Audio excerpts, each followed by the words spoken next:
Te di permiso de grabar, Clau. ¿Sí o no? Bueno, ahora.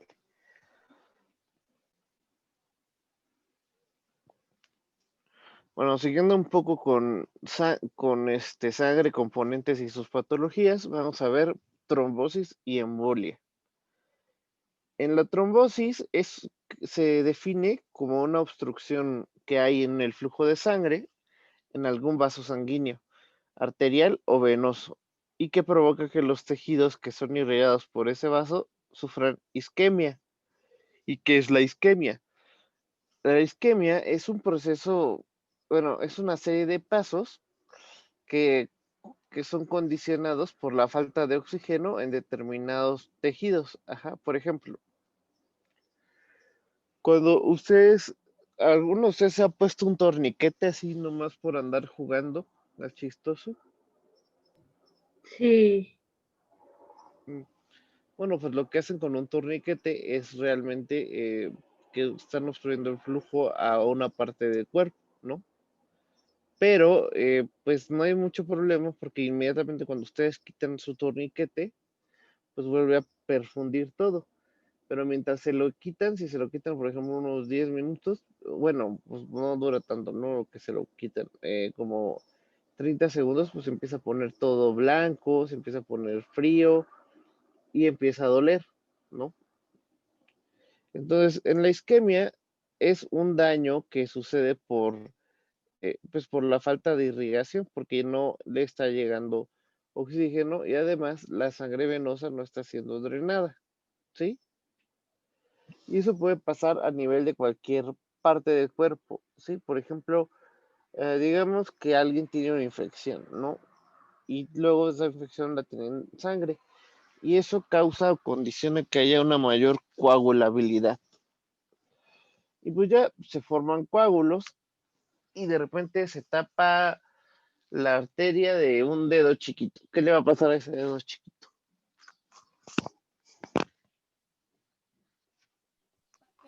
¿Se puede inflamar? Inflamar, ok, ¿qué más? ¿Va a perder movilidad? Ok, ¿qué más? ¿Va a perder tacto? Tacto, sí, empezar a perder funciones. ¿Qué más?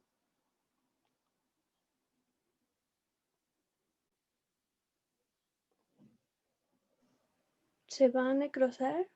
Exacto, va a entrar posteriormente, entre más tiempo dure el periodo de privación de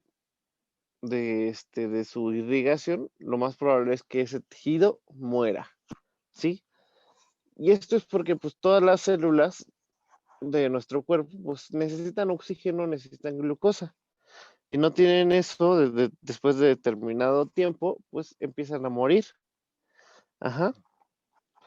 No sé si, por ejemplo, luego han visto ustedes los dedos, unos dedos así que se ven como negros.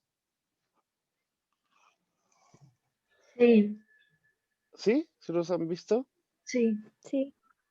Que son necrosis secas, ¿no? O sea, que pues, parece que el dedo se secó y se le cae, o sea, como que nada se cae. Bueno, pues eso es por insuficiencias venosas o arteriales que no permiten que llegue o que se pueda recoger el flujo de de esa sección del cuerpo. Ujú. Entonces, en cualquier estado en el que se vea aumentada la coagulabilidad, ya sea por cualquier afección en la triada de Virchow, va a generar la formación de algún conjunto de células con fibrina que van a obstruir el diámetro del vaso. Y pues eso posteriormente va a condicionar que la zona donde irrigue ese vaso se dañe. Por ejemplo, también en el infarto agudo al miocardio, generalmente la causa más común, bueno, más bien, la causa más común es que una placa ateromatosa se desprende. Las placas ateromatosas es una colección de tejido que se encuentra sobre la capa muscular de las arterias que empieza a acumular grasa y células inflamatorias. Y ya conforme se va levantando, empieza a levantar, empieza a desprender en esa sección al endotelio. Y así como se va haciendo más y más y más grande, de repente, ¡pum!, se suelta y se va como una natita, ¿sí? Una natita que va volando a través del cuerpo hasta que encuentra una arteria por la que ya no pasa. Y esa arteria, pues puede ser una arteria del corazón. ¿Y qué le pasa a un paciente cuando se le tapa una arteria del corazón? Pues probablemente muera. Es probable, pero o sea, lo que le pasa como patología se llama infarto agudo al miocardio, ¿no? Y es un daño por isquemia. Ahora, hay 3 componentes que se estudiaron que nos pueden guiar hacia un estado de hipercoagulabilidad, ¿sí? Esos fueron descritos por Ilika Virchow y él postuló que existen 3 condicionantes de eso, ¿no? 1, la lesión endotelial. 2, un flujo anormal o no laminar. Y 3, estados de hipercoagulabilidad, ¿sí? Vamos a describir cada uno. A lesión endotelial pues se refiere a cualquier cosa que afecte al endotelio propiamente. Y esto puede ser muchas cosas, puede ser desde inflamación por un estado infeccioso, pueden ser desprendimiento por un estado de neovascularización, puede ser un aumento de la adhesión por un estado inflamatorio, puede ser lo que estábamos comentando ahorita, ¿no? El desprendimiento por la presencia de alguna placa o algo que está creciendo debajo del endotelio que está desprendiéndolo. Son esas cosas, ¿no? ¿Por qué? Porque el endotelio es un órgano que reviste la capa interna de todos los vasos. Ajá. Bueno, de la mayoría de los vasos. Esa capa tiene varias funciones. Una de esas funciones es regular el tono de los vasos arteriales. Y esto lo hace por medio de la interacción con la sangre. Empieza a producir una sustancia que se llama óxido nítrico, ¿sí? Cuando empieza a producir óxido nítrico, ese como es un gas, pues se difunde a través de las células endoteliales y pasa directo al músculo liso vascular. Cuando pasa directo al músculo liso vascular, crea vasodilatación, hace que el músculo alrededor se vasodilate. Entonces, si eso está alterado o está descompuesto, no va a tener una adecuada vasodilatación, sino que va a tender hacia vasoconstricción. ¿Cuál es la ventaja? ¿Cuál es la desventaja de que crezca vasoconstracción? Que ¿Cómo circula más la sangre? ¿Cuando el diámetro es pequeño o cuando el diámetro es ancho? ¿Cuándo circula más rápido? Cuando es grande, porque tiene más espacio. Circula más, pero cuando tú quieres que algo pase más rápido, ¿qué es lo que haces? Cuando quieres que un líquido llegue más rápido de un lugar a otro, ¿qué le haces tú? Por Poner ejemplo, más presión. exacto, ¿no? Se aumenta la presión interna, aumentando la velocidad del flujo, ¿sí? Entonces, si eso pasa, va a crear más estrés por el movimiento de la sangre y eso va a condicionar otro círculo vicioso para que haya más lesión endotelial, ¿sí? Y eso sumado a la incapacidad de crear vasodilatación, pues da las condiciones para que haya lesión endotelial y se vea promovida la trombosis. Luego tenemos el flujo sanguíneo anómalo. El flujo sanguíneo en la sangre, pues bueno, pues sí, ¿no? El flujo sanguíneo en los vasos, perdón, se debe de tratar de un flujo laminar, que no sea turbulento, ¿sí? Por laminar se refiere a que va viajando en capas que van con mayor velocidad en el centro de todas esas capas que en la periferia, ¿sí? ¿Esto qué quiere decir? El flujo es un flujo que no se mueve, que no se ve perturbado. Si nosotros lo viéramos y el vaso fuera transparente, ni siquiera notaríamos el movimiento del flujo, porque tiene que ser así. O sea, cuando un movimiento es turbulento, se ven vibraciones en el líquido, ¿sí? Cuando un flujo es turbulento, se ve que se forman remolinitos, como un río, hagan de cuenta, que como está chocando constantemente con piedras, con la orilla y todo eso, va haciendo que ese, va haciendo que ese flujo se vea como turbulento, como sucio, no sé. Bueno, más bien sí sé como sucio. Empieza a formar entonces remolinos que facilitan la adhesión celular entre las plaquetas, y eso facilita la formación de trombos, ¿sí? De coágulos. Y luego tenemos cualquier estado de hipercoagulabilidad. Ya puede ser de tipo heredado o hereditario,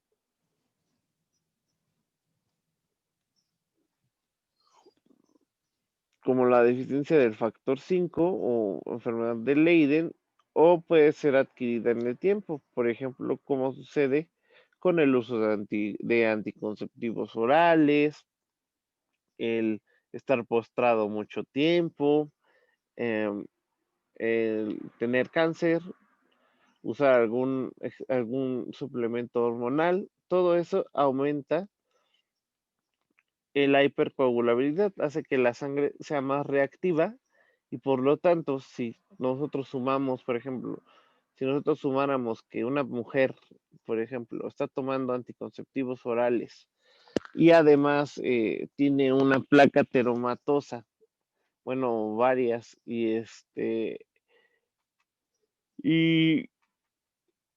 el flujo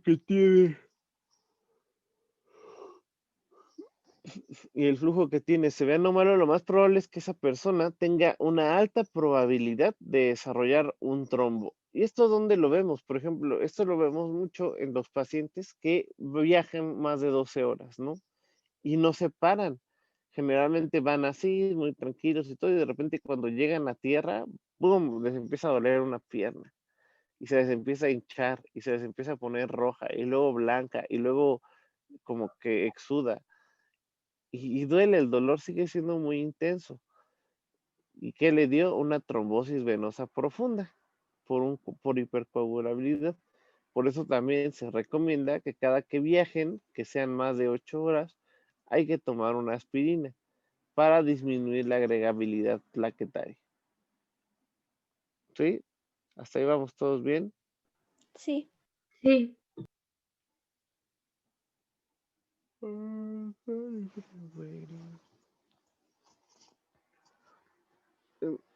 Entonces, vamos a ver más o menos cómo sucede cuál es la secuencia, ¿no? Cuando hay lesión endotelial, causa la activación de plaquetas, porque esa es otra de las funciones del endotelio, es eso, la comunicación con las células que se encuentran en la sangre. Y esto es, por ejemplo, cuando en un vaso cerca del músculo tienen que llegar los leucocitos, el endotelio de esa zona empieza a expresar receptores que hacen que se adhieran más fácilmente los leucocitos, como hagan de cuenta escaleras, topes o entradas, en las que se van a agregar estos leucocitos, van a rodar sobre el endotelio y luego se van a meter a través del endotelio. Esa es otra de sus funciones. Entonces, por ejemplo, cuando hay una lesión endotelial, se activa la cascada de coagulación también, porque se tiene que reparar esa lesión. Entonces, eso hace que se unan plaquetas en esa sección, ¿sí? Y luego, pues si se unen plaquetas y se activan, va a formar o va a activar, va a empezar a formar mallas de fibrina alrededor de ellas, y así va a formar un coágulo. Cuando ese coágulo se va formando varias veces porque no sella o porque la lesión endotelial prevalece, facilita que estos coágulos eventualmente se desprendan y ocluyan alguna parte del cuerpo. Otro ejemplo clásico es de repente estaba bien un señor de 70 años y de repente empieza a balbucear y dice que no, bueno, y aparte no puede mover la mano izquierda. Eso muy probablemente se deba a un EBC isquémico. ¿Esto qué quiere decir? El trombo que andaba ahí, que se desprendió, viajó hasta la circulación del cerebro y tapó una región del cerebro, ¿sí? Condicionando la aparición de estos síntomas. Ese trombo empieza a causar la aparición de todos estos síntomas y entonces, pues, el daño, entre más tiempo pase con la isquemia que va a causar, porque al fin va a ser un daño isquémico, porque va a tapar y va a evitar el flujo de sangre, la irrigación de un tejido, pasa y eso es lo que se va a manifestar así, con manifestaciones neurológicas. De acuerdo a la gravedad de la isquemia, es la gravedad de los síntomas. A veces el síntoma puede ser la percepción de un olor raro constantemente, puede ser dolor de cabeza, va a depender de qué tanta sea la área que abarca el daño. Entonces, los protrombóticos van a ser diversos estados o estímulos que van a promover la trombosis y que van a cambiar el patrón de expresión génica del endotelio. Esto va a tener efectos procoagulantes, es decir, el endotelio va a empezar a expresar más moléculas de adhesión y más fácilmente las plaquetas se van a adherir a él y van a desencadenar la formación de trombos incompletos.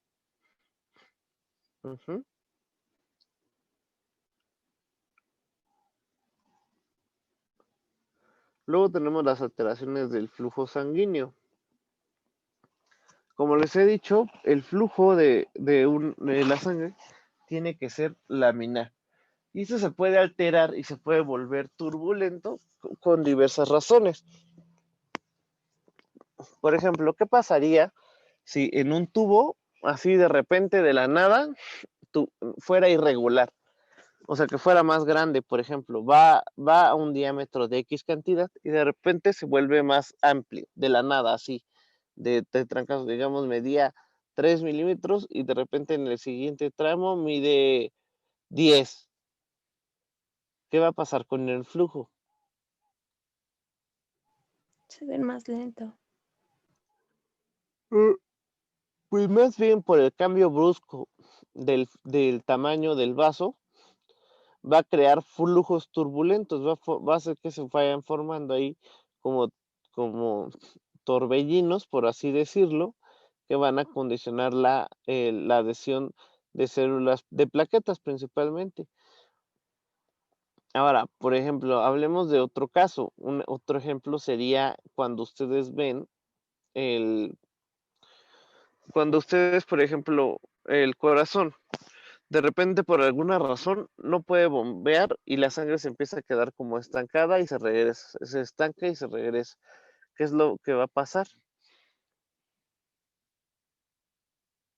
Pues va a formar flujos turbulentos dentro del corazón que van a condicionar la formación de trombos, ¿sí?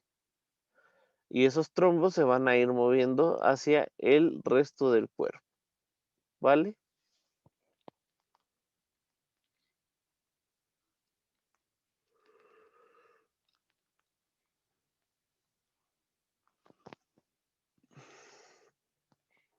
Y la hipercoagulabilidad. Pues va a ser cualquier trastorno que predisponga a la activación excesiva de las células encargadas de la formación de hemostasia o coágulos, ¿sí?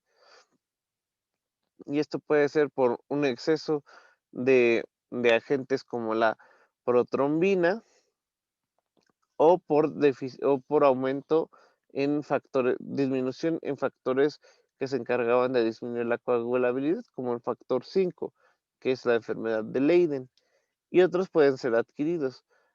Por ejemplo, el los síndromes que sean inflamatorios, la sepsis, el, este, el uso de anticoagulantes, el uso de medicamentos que condicionen la aparición de eso. Por ejemplo, también tener cáncer, algún estado inflamatorio crónico, como ser obeso, van a condicionar que la sangre tenga una tendencia mayor a formar coágulos. Entonces, cada uno de todos estos componentes de la tríada van a participar para formar o facilitar la formación de trombos, ¿sí? Uno solo puede ser lo suficiente, pero cuando estos están aunados o juntos, van a crear más fácilmente la aparición de trombos. Y existen o se clasifican a los trombos en dos de acuerdo a sus características, en arterial y venoso. El arterial es aquel que comienza en un área de turbulencia o lesión endotelial. Crecen en dirección retrógrada, ¿sí? Es decir, de afuera hacia adentro.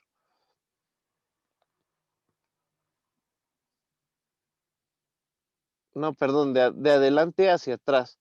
Y son oclusivos, principalmente los trombos arteriales tienden más a llegar a las arterias coronarias, causando infartos, o a las zonas cerebrales, haciendo que aparezcan EVCs isquémicos, o a las zonas femorales, causando trombosis venosas profundas, aunque venga de las arterias. Luego tenemos el trombo venoso. Este principalmente se va a formar en lugares de éxtasis. Eso es decir, por ejemplo, en lugares donde no hay movimiento. Por ejemplo, en un viaje de 12 horas, pues, ¿de dónde creen que vendría los trombos? Pues de las piernas, ¿no? Porque son las partes que quedan más inmóviles, que van a formar éxtasis, es decir, que no haya movimiento adecuado de la sangre y que van a hacer que estos posteriormente, cuando empiecen a reincorporarse, empiecen a viajar a través de la economía. Este se va a extender en dirección al flujo sanguíneo y se forma lentamente, por lo que suele contener más eritrocitos y por eso también les llaman trombos rojos. Los trombos arteriales tienen más fibrina y plaquetas, por lo que se les llaman trombos blancos.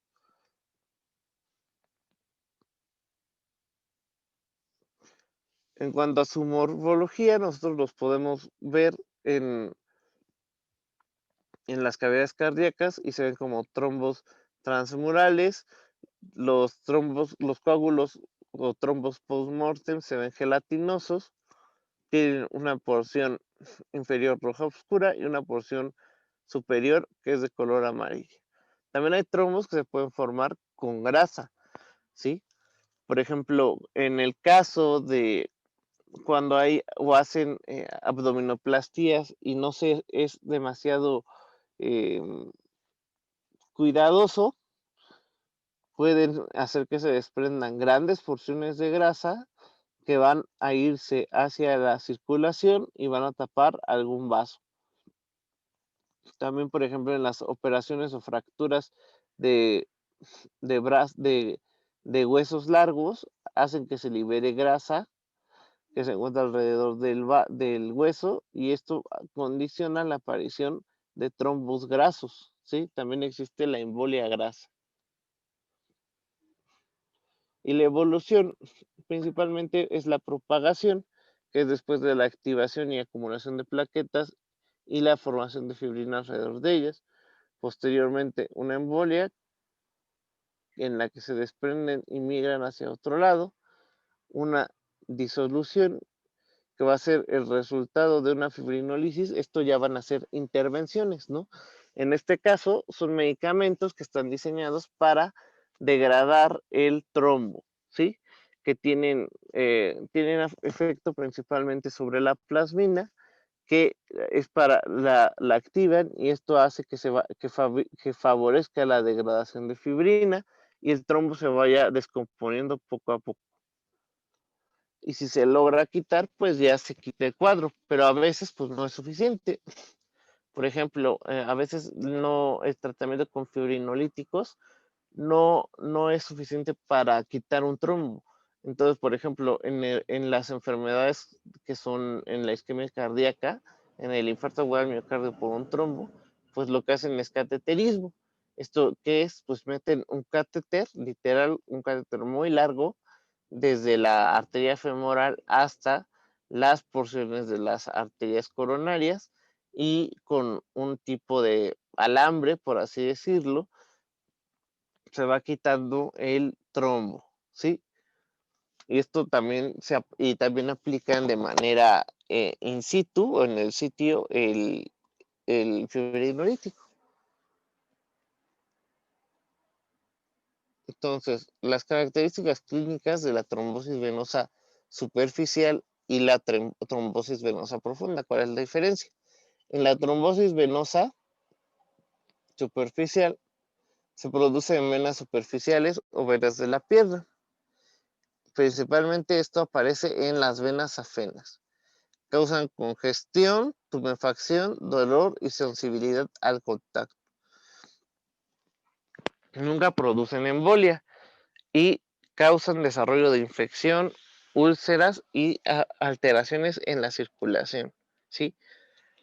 Que son, por ejemplo, esos pies que luego se ven como de color ocre por insuficiencia venosa, y esto puede condicionar la aparición de flebotrombosis. Y luego tenemos la trombosis venosa profunda, que principalmente ataca a las venas popliteas, a la vena femoral e ilíaca, es mucho más grave, puede tener más repercusión sobre todos los tejidos, porque pues, son varios, es gran parte de la pierna lo que irriga el cuadro popliteo que se encuentra detrás del pliegue que tienen en la rodilla. Se desplaza más fácil desde ahí, desde donde se forma, hacia los pulmones, y a veces pasa así asintomático hasta que empiezan con una súbita disnea, ¿sí? Y los factores predisponentes, pues principalmente es la inmovilización. Luego tenemos la tromboflebitis migratoria, que es la inflamación y los factores de coagulación que se asocian a tumores que son procoagulantes y se liberan por estas células y que aumenta la, la hipercoagulabilidad en diferentes partes donde se vaya esparciendo estas células tumorales. Las trombosis arteriales y cardíacas, estas principalmente son por aterosclerosis, que es una pérdida de la integridad y función endotelial, y a su vez esto crea a su vez flujo sanguíneo anómalo. El infarto agudo al miocardio predispone la formación de trombos murales que causan discinesias durante la contracción, y la cardiopatía reumática provoca dilatación y fibrilación auricular. Cualquier arritmia va a condicionar que aparezcan flujos turbulentos dentro de las cavidades cardíacas y estos posteriormente se distribuyan al resto del cuerpo. De aquí ya hay un pequeño resumen de todo lo que estuvimos platicando y cómo funciona, ¿sí? ¿Y qué es embolia? La embolia es un émbolo o una masa intravascular que se desprende, es sólida, líquida o gaseosa y se transporta por la sangre desde su punto de origen a un lugar distinto. La mayoría de los émbolos son trombos desprendidos de ahí y de ahí el término tromboembolia. Algunos están compuestos de gotas de grasa, burbujas de nitrógeno, desechos de colesterol, fragmentos de algún tejido, ¿sí? Y la clasificación que nos dan los émbolos es de acuerdo pues a lo que lo está formando. La embolia pulmonar, la tromboembolia sistémica, la embolia grasa y medular, la embolia gaseosa y la embolia del líquido amniótico.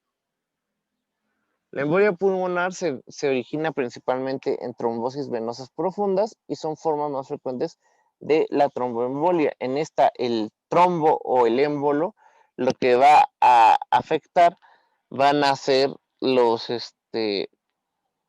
van a ser bifurcaciones en las arterias que llegan al pulmón y entonces no va a haber una adecuada oxigenación de la sangre y esto va a condicionar que haya una dificultad, una insuficiencia respiratoria que se va a manifestar como una dificultad respiratoria en el paciente, ¿sí? Esta puede ocluir cualquier parte de la arteria pulmonar, principalmente donde más ocluye es en la bifurcación, y pues esto crea este tipo de lesiones que pueden ser bien graves para el cuerpo y se pueden morir pueden ser muy graves para la vida y pues mueren si no se tratan de manera adecuada y a tiempo. Principalmente en esto hay que enfocarse más a los factores de riesgo, que son el consumo de anticoagulantes, los tiempos prolongados de cirugía, los tiempos prolongados de viaje y no antiagregar al paciente. La embolia paradójica es cuando un émbolo venoso atraviesa un defecto interauricular, o sea, digamos que además de tener, de que se haya generado el émbolo, tiene una comunicación interauricular que hace que el trombo viaje desde las cavidades izquierdas a las cavidades derechas y de ahí se vaya más fácil hacia la vena pulmonar, perdón, a la arteria pulmonar.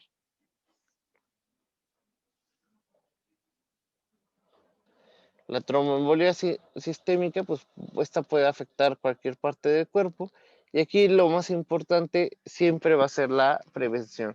Si yo tengo pacientes que tienen factores de riesgo para generar émbolos o trombos, yo los tengo que antiagregar.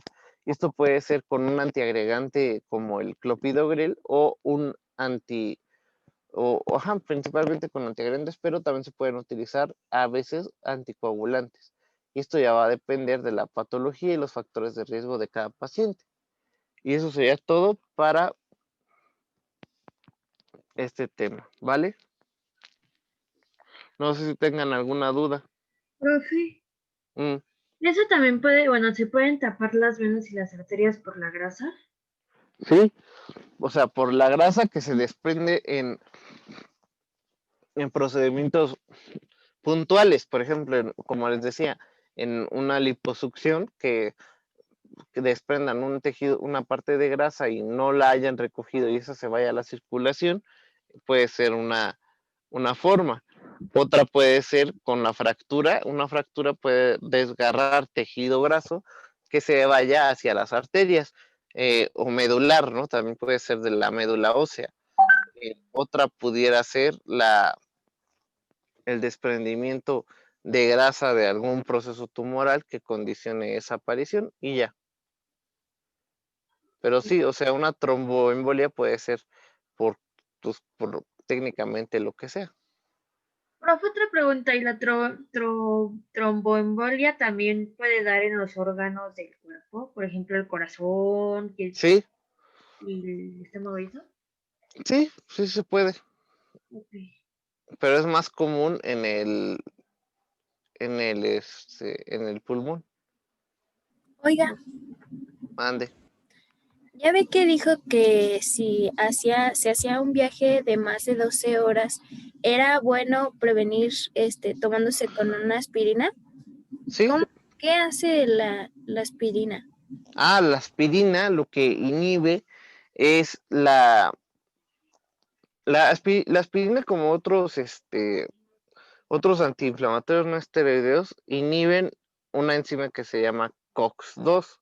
Bueno, COX, que es una ciclooxigenasa.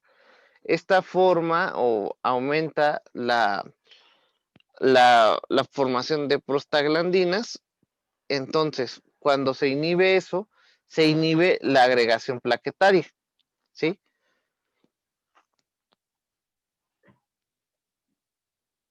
Ok. Sí, o sea, estos tienen efectos sobre enzimas que facilitan la agregación. Y cuando tú inhibes esas enzimas, evitas la agregación de estas plaquetas. Ajá, haces que de alguna manera se activen menos. Y la aspirina propiamente inhibe la formación de diversos compuestos, entre ellos inhibe, o sea, en sí lo que inhibe es la actividad de esta enzima que les comenté, de la ciclooxigenasa, ¿sí? Y como disminuye la ciclooxigenasa, disminuye la síntesis de tromboxano A2, ¿sí? Y este tromboxano, normalmente cuando está en la sangre, hace que la plaqueta se active muy fácilmente. Entonces, si no tiene tromboxano, no se activa la plaqueta, ¿sí? Entonces, hay dosis antiagregantes de aspirina, que es, por ejemplo, la aspirina Protect tiene esa dosis, que son de 125 miligramos. Así es como evita que, ese es el efecto antiagregante que tiene la aspirina. Ok, ya entendí. Gracias. Ok. Profe, ¿y por qué es más común que den cuando no se mueve una parte del cuerpo? Pues porque forma éstasis. Entonces hace que la sangre se mantenga sin movimiento en un punto y de repente hay flujo. Entonces eso crea un flujo turbulento, hace que las células que estaban ahí se hayan adosado al endotelio, crea lesión endotelial y entonces cuando ustedes empiezan a mover de repente otra vez, pues todo ese flujo ese conjunto de células que se había quedado ahí sin movimiento en un gran rato, pues empieza a moverse de la nada. Entonces no se desprenden y pues viaja el trombo. Y eso también puede pasar no forzosamente cuando se viaja, sino también cuando una persona está hospitalizada. Sí, claro. Sí. Por eso las operaciones que te dejan inmóvil, por ejemplo, una fractura de pierna o así, no solo es por la fractura y que eso haya desgarrado tejido, sino también por el tiempo que vas a estar sin moverte.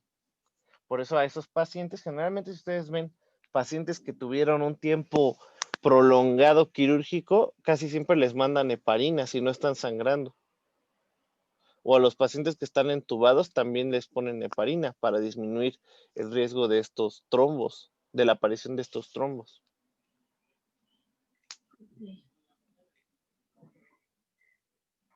¿Sí? Sí. Bueno.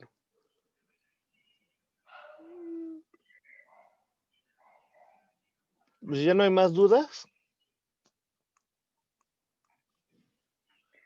No.